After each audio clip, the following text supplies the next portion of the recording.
200 years ago, a young woman brought the greatest empire in Asia to its knees. She was a master of Kung Fu and the leader of 60,000 warriors who followed her unquestioningly into battle. Their enemy was the brutal and corrupt Qing dynasty, a dynasty they were determined to overthrow. The fate of China was in one woman's hands.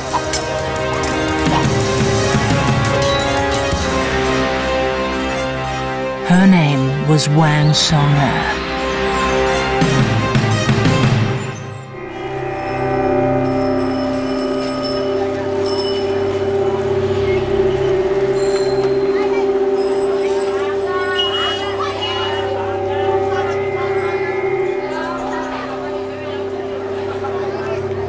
In modern-day China, Mulan is everywhere. It's a brand name. There are Mulan stamps, a Mulan hotel. There's a Mulan fast food company and Mulan beauty salons.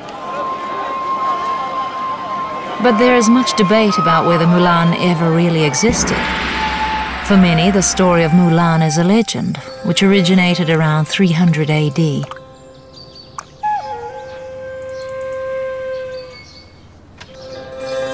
This was a time of war between the Chinese of the Central Plains and the barbarian tribes of the north.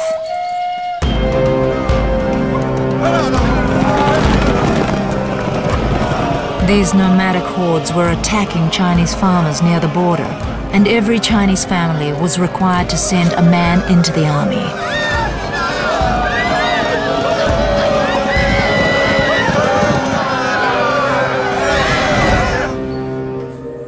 Mulan, the story goes, was determined to save her elderly father from being sent to war.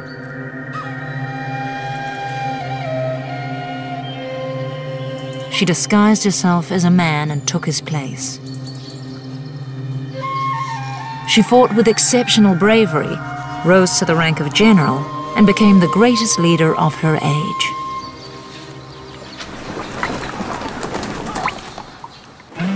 Mulan might be a myth, but there is no doubt that the tradition of women warriors is woven into the fabric of Chinese history. The most remarkable of them all was Wang Song-er.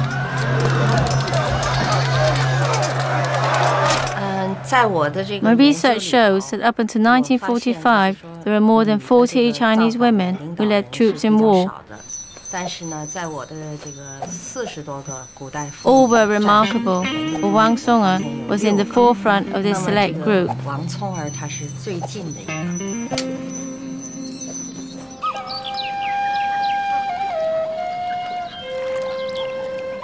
Wang Song-er was born in 1777, at the same time as the American War of Independence. Her father died when she was about 3 years old. Her mother had to raise her daughter alone, wandering from village to village, scraping a living, washing clothes, sewing, and hiring herself out as a domestic servant.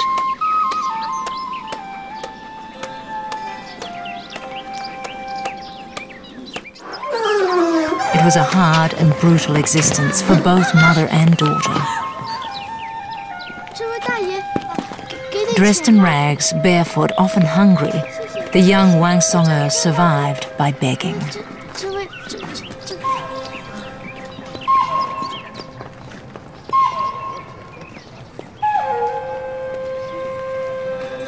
Wang Song-er was unlucky enough to be born during an especially harsh period in China's history. She was surrounded by poverty and starvation. The Emperor of China, Qianlong, was corrupt and despotic. Her childhood was dominated by her personal experiences of his brutal rule. Somewhere during this formative time, a warrior spirit rose in this young girl. Not for her the life of a downtrodden peasant. She was destined for greater things. The era in which Wang Song-er lived was one of feudal rule, which displayed great oppression. The region where she grew up was known as the Old Bashan Forest. Hundreds of thousands of people lost their jobs and their livelihoods and fled to the Bashan Forest to escape their oppressors. They rebuilt their lives and rented land, but here too, corrupt landlords exploited them. They had no money, so they had to borrow at fantastic rates of interest. When they couldn't pay, they were thrown off the land.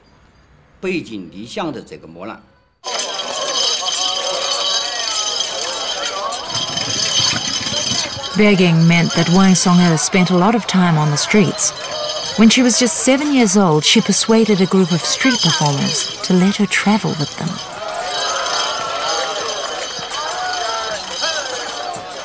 She traveled from town to town with the company, earning just enough to feed and clothe herself. She would remain with the troupe another 8 years.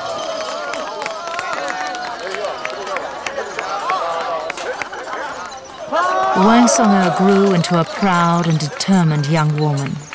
The troupe was her training academy, where she learned not just circus skills, but also martial arts.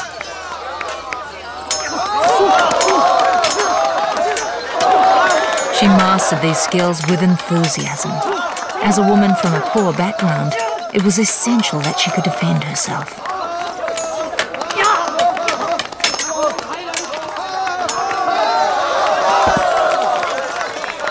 Soon, these skills would save her life.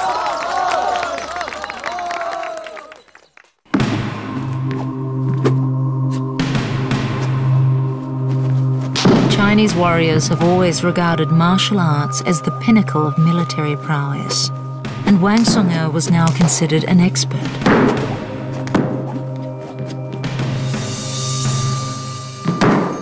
And the style of fighting she learned is a form of martial arts which is now famous all over the world, Kung Fu. This discipline is the original martial arts skill. Kung Fu forms the basis of all the Eastern martial arts.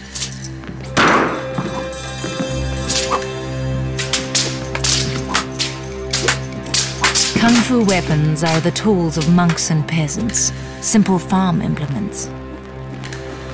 The chain was used by warriors to overcome the efficiency of the sword at close range and to reduce the long-range advantage of a spear or pike. It's a difficult weapon to master, and even the slightest slip can mean injury to its user.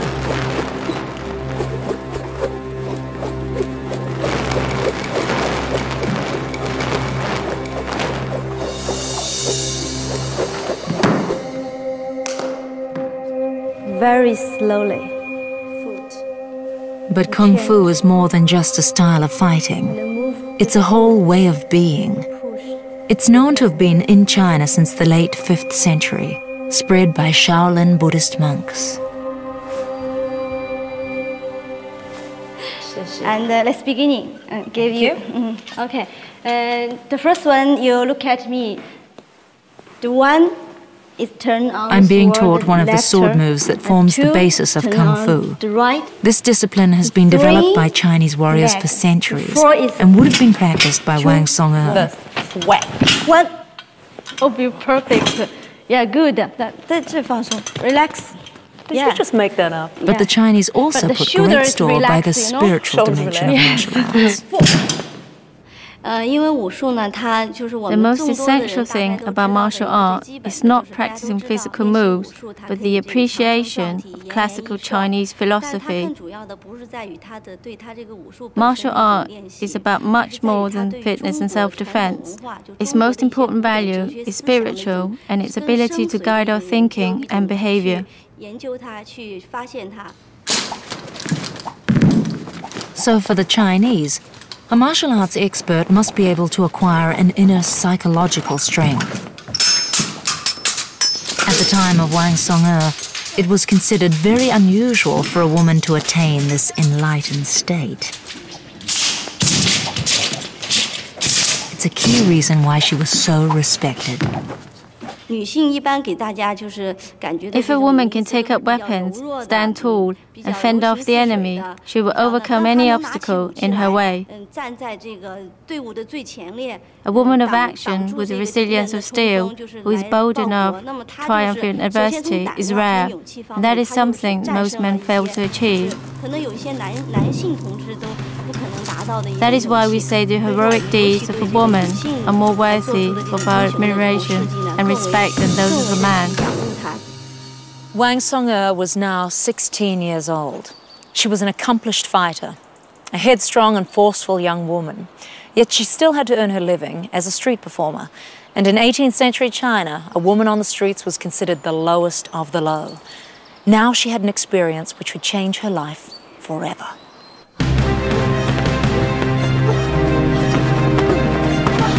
She had had to fight off attacks from men before, but this time even her formidable fighting skills could not save her.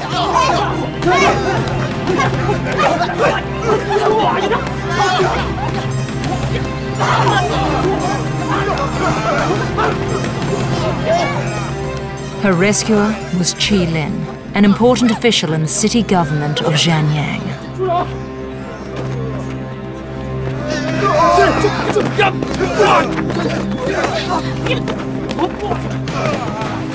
But behind his respectable job, he concealed a dramatic secret.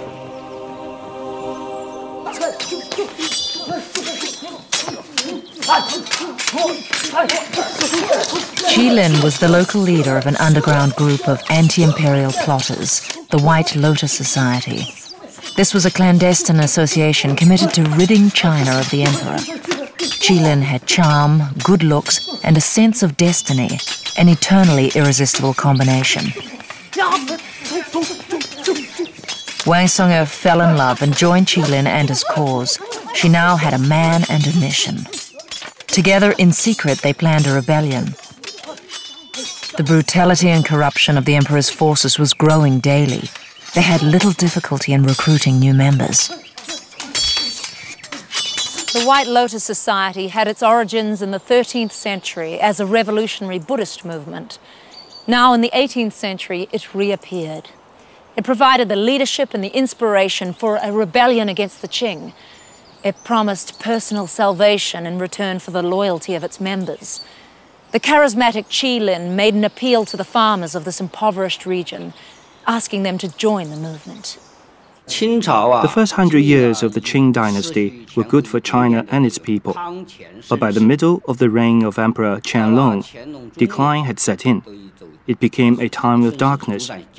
Officials became staggeringly corrupt. The poor people lost everything and unemployment rose to alarming levels.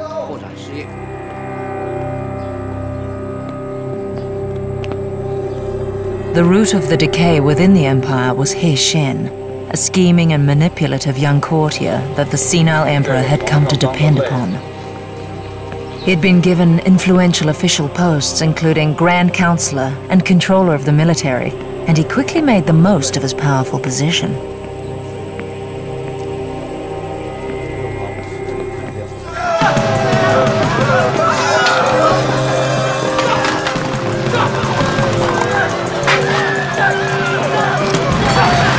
Under He Shen, bribery became widespread. Taxes were raised again and again. The poor, as always, bore the brunt of it.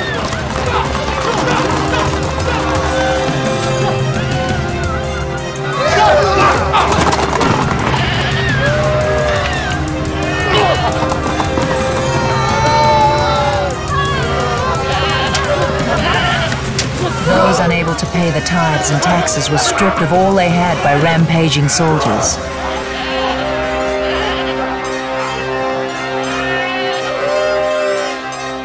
And nature was making matters even worse. The population explosion during the Emperor Qianlong's reign was a significant factor. It wasn't just corruption. During the early period of the emperor's reign, the total population of China amounted to only 140 million. However, at the time of the White Lotus Society and Wang Song-er, the population had grown to at least 300 million, possibly as many as 400 million. This explosive expansion was not, of course, matched by an increase in the available land. This became a serious problem, and peasants had difficulty in making a living and feeding themselves. The emperor turned a blind eye to the corruption in his court. As China descended into chaos, He Shen amassed a fortune. estimated at 900 million silver ingots, which today would be worth about $500 million American dollars. By the 1790s, he had stolen 3 years' national income from the treasury. Heshen's excesses drove Wang Song'e and Qi Lin's revolutionary zeal. Their shared hatred for the corruption and cruelty that he represented fueled their passion for each other and their commitment to his downfall. Support for the coming rebellion was now widespread, and preparations were well advanced. Arms were manufactured and stored, food was stockpiled, more and more peasants were being trained in battle. But as the preparations grew in scale, secrecy was becoming harder to maintain.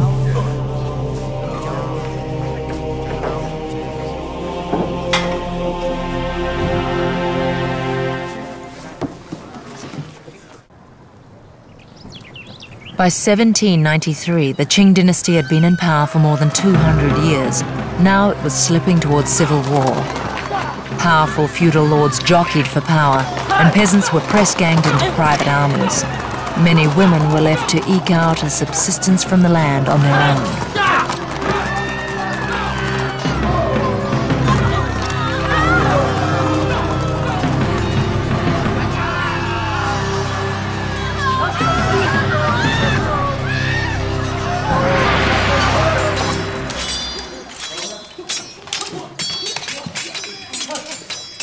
It's perhaps no surprise, with so many men forced into servitude or army service, that women should turn to the White Lotus Society for support, and to give their support in turn.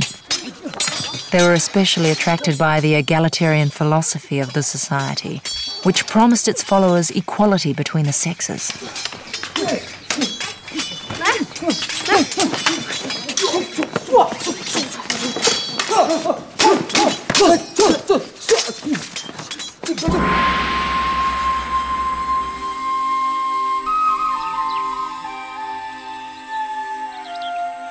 It was in this period of turmoil that Wang Song'e and Qi Lin married. Now, Wang Song'e, the daughter of a washerwoman, was the wife of a respected local leader.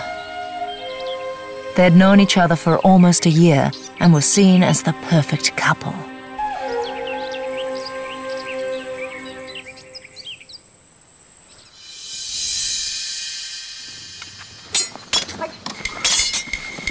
Qi Lin's followers had given him the respectful title of Elder Master. As a sign of the esteem in which they held Wang Song'e, they gave her the title of Second Master. They had prepared together for 2 years. Now Wang Song'e was ready to follow her husband into battle. But fate had decreed that she would never fight alongside him.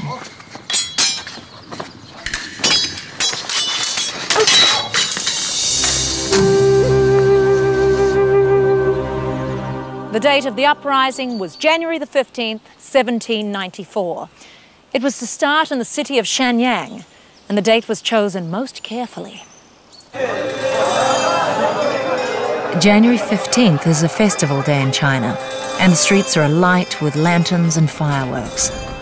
It should have been the perfect moment for the uprising, with people out watching the processions and guards distracted by the festivities. But they were not. In fact, the army was out in force and on a high state of alert. Unknown to the revolutionaries, there was a traitor in their midst.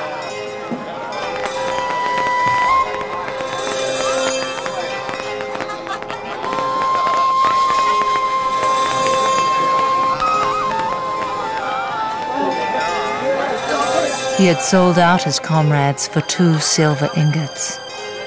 The army knew their every move.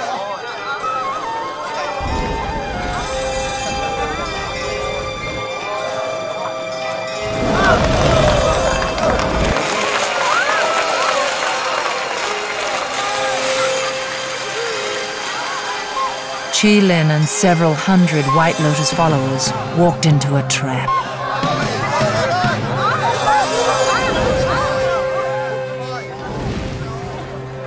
Unseen, Wang watched in horror.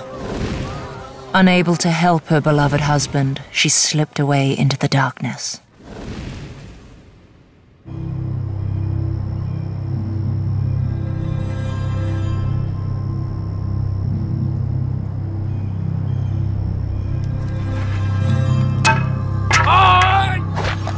When news of his execution reached her, she was suicidal with grief.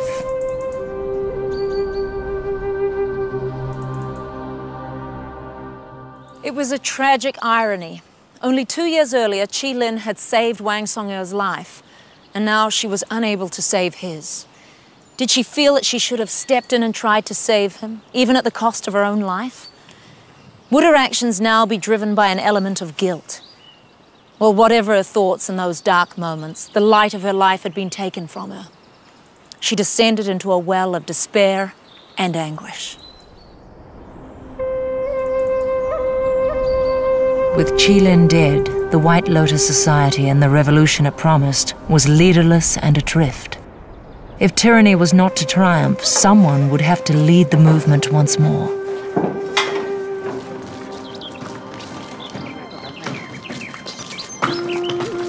Just 7 miles outside Jianyang, from the solitude of the monastery where she had taken refuge, Wang Song'er reached a momentous decision. She would honor the memory of her husband in the only way she knew how. She would take up his mantle and lead his troops to victory. And her decision was readily accepted by the rebel troops.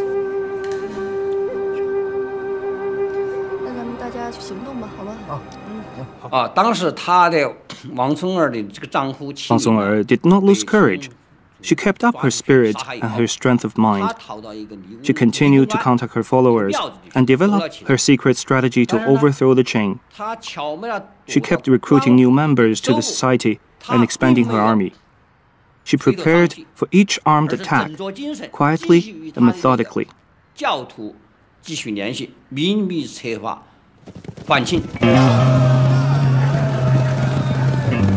Why did 20,000 warriors believe that this woman, Wang Song'er, was capable of leading them into battle? For the answer, we need to go back nearly 3,000 years. This sword was once used in anger by a Chinese woman warrior at the very beginning of recorded history during the Bronze Age. Her name was Fu Hao, and she is the world's first known woman warrior. She led armies of 13,000 men into battle. In recent years, archaeologists have discovered a great deal about this warrior queen of the ancient world. Her subjects practiced ancestor worship, where offerings and sacrifices were buried for their dead relatives to enjoy in the afterlife.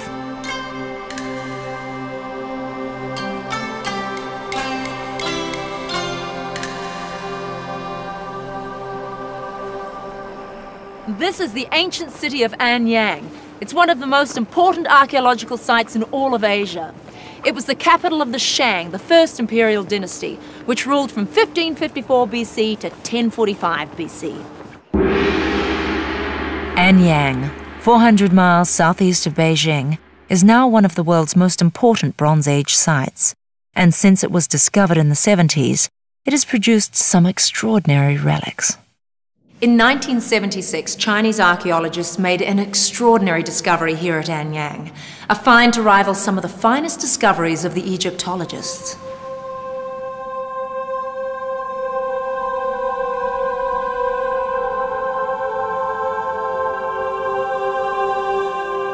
It was Fu Hao's majestic tomb.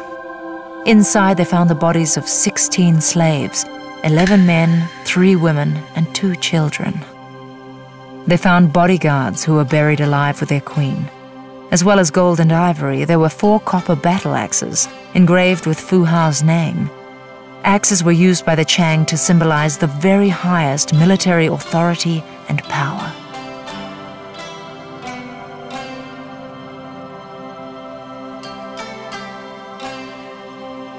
These chariots were buried with slave charioteers, horses, and grooms. Her 6 chariots behind me were unearthed here. They are very complete. They are the earliest animal-drawn carriages ever discovered in China. Some chariots were buried with 2 horses and some with none. Some are decorated with delicate bronze ornaments and some have slaves in them. Some slaves in the chariot have even been cut in half. It's a graphic demonstration of the cruel institution of burying slaves, some dead and some alive.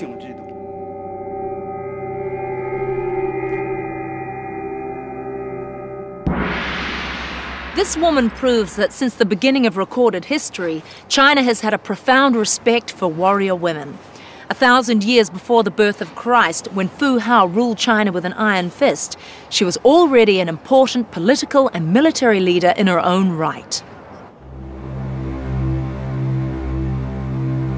Fu Hao's tomb shows that Wang Song'e's army was following in a long line of Chinese troops led by a woman.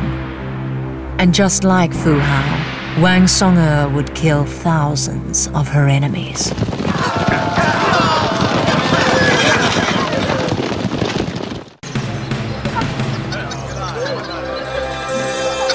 By the spring of 1796, rebellion was breaking out in the neighboring provinces of Hubei and Sichuan.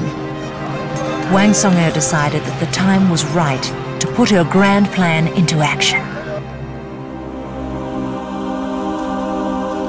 As a mark of respect to her dead warrior husband, she cut her hair and dressed in a white robe. In China, white is the color of mourning and symbolizes grief.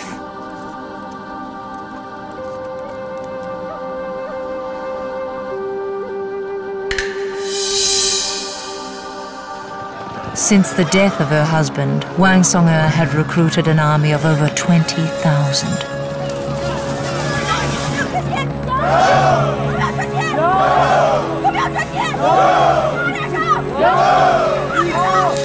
Wang Song'e was their leader and general. They were convinced that this young daughter of a washerwoman would lead them to victory against the strongest power in all Asia.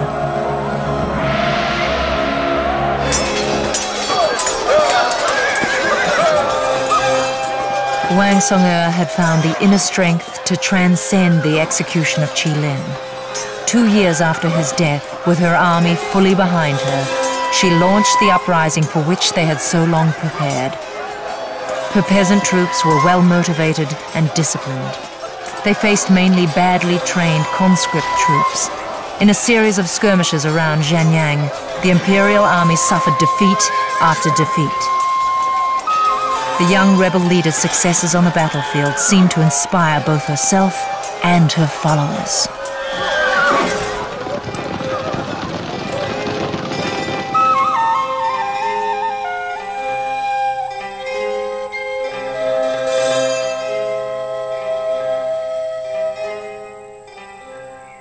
Like all great leaders, Wang Song'e commanded her men's respect by setting an example.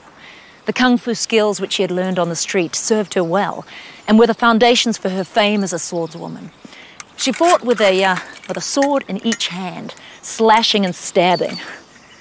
It was a technique which thrilled her troops and terrified her opponents.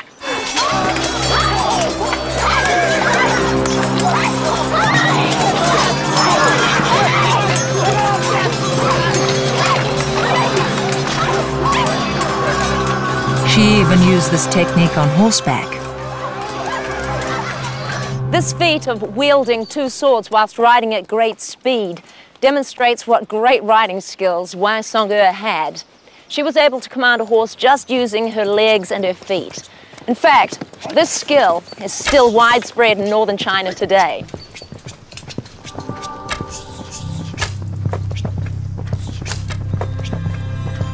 Like many people in this region, horsemaster Yun Shi learned to ride before he could walk.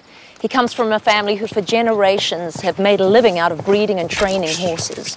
His ancestors may even have fought alongside Wang Song'e.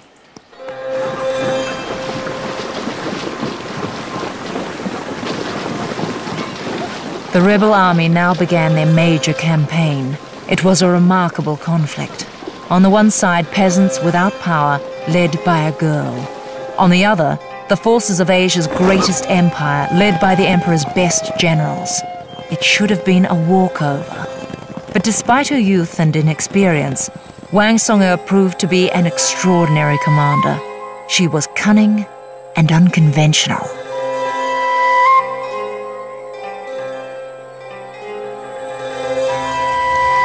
Her campaign began with a march to Sichuan to link up with another rebel force, but she found herself pursued by a far larger imperial force. So she split her troops into squadrons of a few hundred soldiers, who lay in wait and picked off the pursuers one by one. She employed an extensive network of spies and scouts, who reported enemy strengths and locations. When this reconnaissance detected a weakness, Wang Song'e massed her troops and attacked.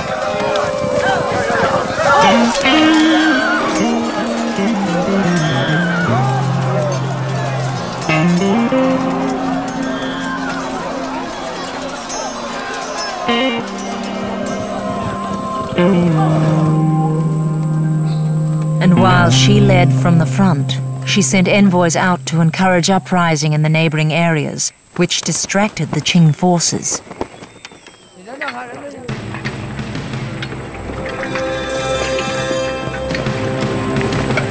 Enemy foraging parties were attacked without mercy. One of her most successful tactics was to surprise them with a shower of arrows. To protect themselves, the Qing would lift their shields above their heads, only to find that Wang Song'e had ordered another contingent of archers to fire directly into their flanks.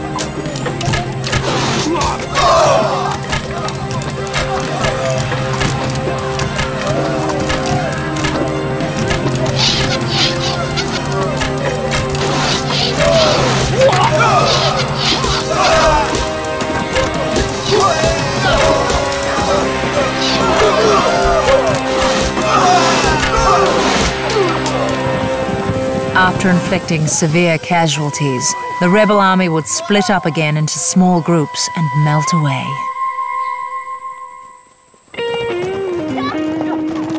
Wang Song'e's lightly equipped forces were able to make fast progress towards Sichuan. As they traveled, they had the support of peasants who fed them, but for the imperial army, it was a different story. An army on the move is like a mobile town. It needs vast quantities of food and water just to survive. In fact, one marching soldier needs 1.5 liters of water per hour and 4,500 calories per day.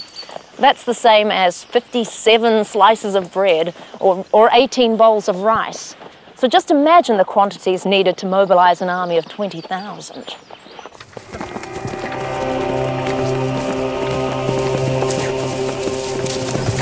Qing commanders were dispatched in small units to raid villages for animals and water and to strip the land of crops. They were an ideal target for Wang Song'e's guerrillas.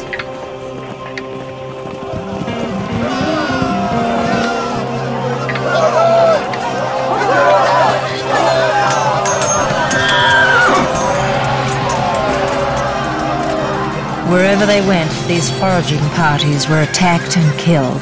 Army morale plummeted and many Qing soldiers switched over to the rebels.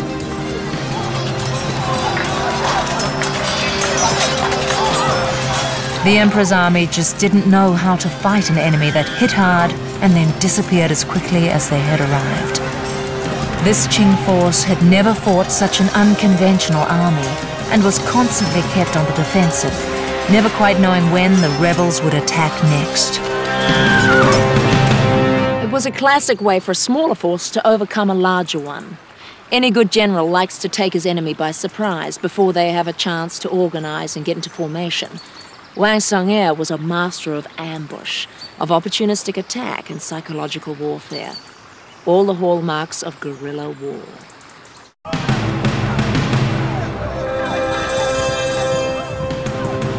The rebels would retreat to encourage a disorganized pursuit, and then suddenly turn and surprise the enemy.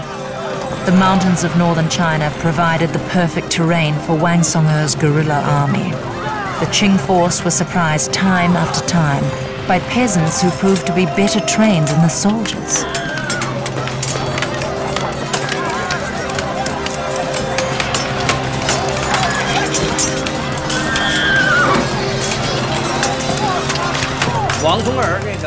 We know that Wang Song'er was an expert with the twin swords, highly skilled in martial arts and a proficient horsewoman. But most importantly, she was an inspirational commander. As the leader of the rebels, Wang Song'er always led her troops from the front.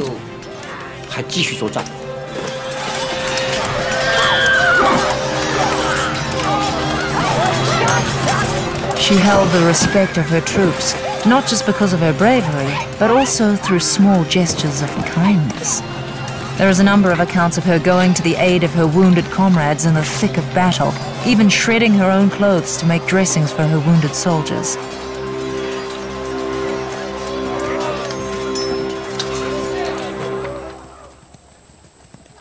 But she also exercised iron discipline, as expected of a warrior of the time. There is a report of a rebellious bodyguard who refused to obey an order. She had him decapitated in front of her men, as an example to them all. She was a girl barely out of her teens, but her leadership was unquestioned. She was always found in the thick of the fighting, and the sight of her riding across the battlefield, wielding her trademark pair of swords, was sufficiently terrifying to put the enemy soldiers to flight. In the hands of trained professionals, this sword would be a formidable weapon. Wang Song'er and her cavalry were masters of it. In battle, her horsemen would chase down a fleeing infantryman, deliver a nasty blow to the back of his legs, severing his hamstrings, whereby the poor fellow would drop like a stone and then have to lie there waiting for either the victor to come back and finish him off, or to wait to die of loss of blood.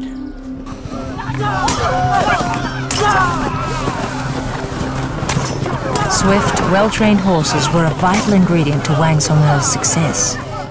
The horses of Wang Song'er's peasant cavalry were small animals like these. They've got these big wide hooves, shaggy hair and long manes. They're incredibly hardy and can cope with extreme temperatures, which is pretty important in a country where there's a 50-degree difference between summer and winter. They're also really smart. They can respond to directions given by just a rider's knee or to verbal commands, which will leave a rider's hands free for, say, shooting arrows or wielding two swords.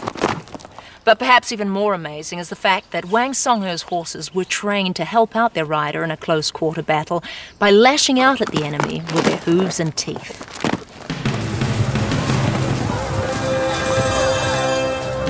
On the battlefield, Wang Song'er's forces were becoming invincible. Just 16 months after she started her rebellion, she met up with her comrades in Sichuan and a united ragtag army made up of peasants, women, and paupers.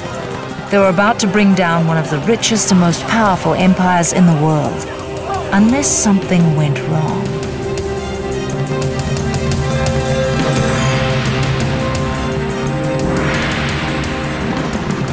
Wang Song'er linked up with leaders of the peasant armies from 5 provinces. Together they formed a single force of 100,000 warriors. They were now a formidable power who would confront the emperor's army head-on. Wang Song'er's peasant uprising now presented a serious threat to the emperor. Somehow this young girl, barely out of her teens, a street performer no less, was the leader of an army which was shaking his empire to its foundations.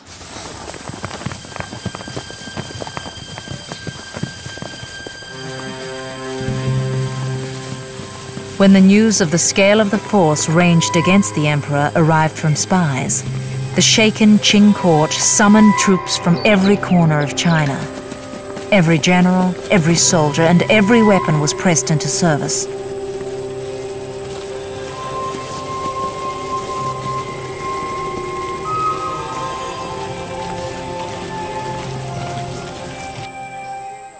Wang Song'er had her spies too. She wanted the entire rebel force to confront the massing Qing armies before they had a chance to attack. She reasoned that they would have the advantage of surprise, as the Qing would never expect an attack on their route down to Sichuan. It was a classic tactic, one she had used successfully on a smaller scale many times before. But the other leaders, more cautious, less experienced, and probably not a little jealous of her reputation, refused.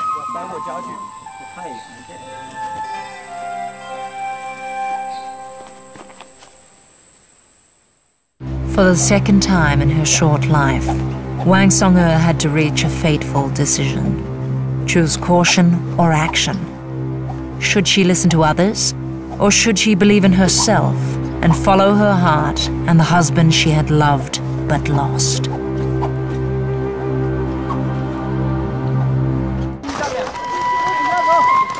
Driven on by the memory of Qilin and of her many victories, perhaps Wang Song had become overconfident. She was convinced that she could complete the rebellion alone. She led her force of 20,000 towards Hubei to meet the oncoming 100,000 Qing. In March 1798, the two forces met, but now the tables were turned. The Qing had learnt their lesson. This time their intelligence was superior to that of the rebels.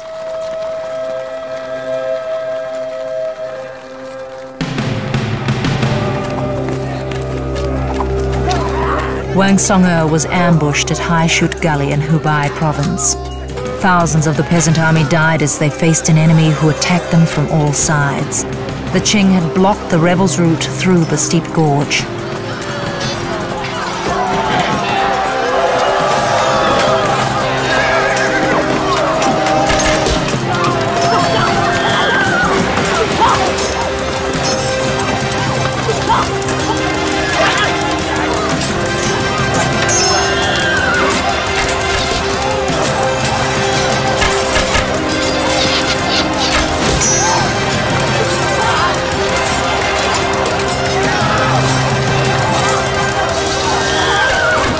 It was a massacre. The Imperial Army had chosen the perfect location for a surprise attack. Wave after wave of Qing troops slaughtered the rebels relentlessly as they fought for 6 hours.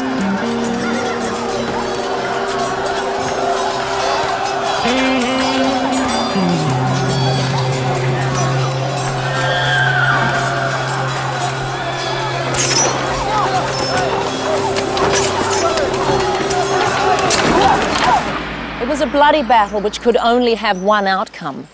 The army, which had won repeated victories through ambush and surprise, was finally defeated by its own tactics. From her vantage point, Wang Song looked down on a battlefield littered with the bodies of her soldiers. The revolt had finally been crushed. She parted with her horse and led her remaining fighters to the summit of this cliff. Their aim had been to escape westwards, but when she got to the top, what she saw was thousands of enemy soldiers closing in. She was completely surrounded. Wang Song had only a handful of aides left. The enemy was drawing nearer and nearer. There was no way out.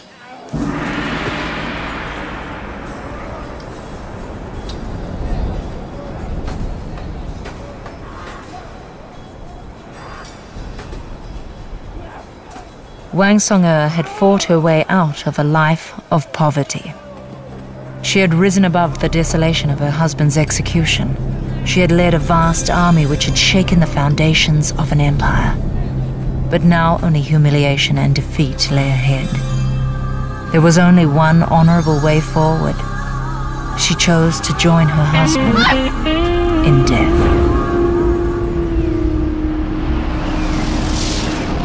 She was 22 years old.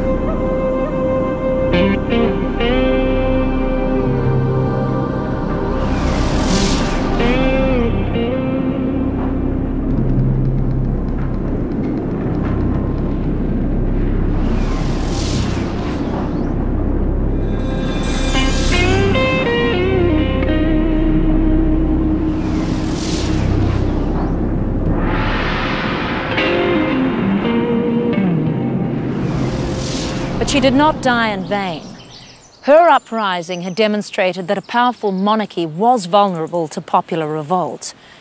Repeated uprisings over the next 250 years steadily eroded the power of the Qing dynasty. And then, in the middle of the 20th century, a peasant army led by Mao Zedong finally brought to an end imperial China forever. The revolution for which Wang Song had fought and died had finally triumphed.